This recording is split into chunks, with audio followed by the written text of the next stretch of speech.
তো বন্ধুরা, নবদ্বীপ রাস সম্পর্কে তোমরা হয়তো অনেকেই অবগত আছো, তার সঙ্গেও জানো যে নবদ্বীপ রাসের আড়ং অনেক বিখ্যাত।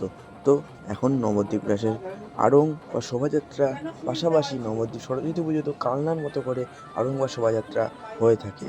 তাহলে বাজনা সহকারে শোভাযাত্রা অংশগ্রহণকারী কয়েকটি ঠাকুর তোমাদের আমরা তুলে ধরবো। দেখতে চাইলে পুরো ভিডিওটা স্কিপ না করে দেখতে থাকো।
তো বন্ধুরা, পুরো ভিডিওটা দেখার জন্য অসংখ্য ধন্যবাদ। তার সাথে ভিডিও যদি ভালো লেগে থাকে তাহলে লাইক, কমেন্ট, শেয়ার পাশাপাশি সাবস্ক্রাইব করতে ভুলো না। আর সাবস্ক্রাইবের সময় পাশে থাকা বেল বাটনটি প্রেস করে রেখো আমাদের এরকম ভিডিও আরও পাওয়ার জন্য। তো আজ এই পর্যন্ত।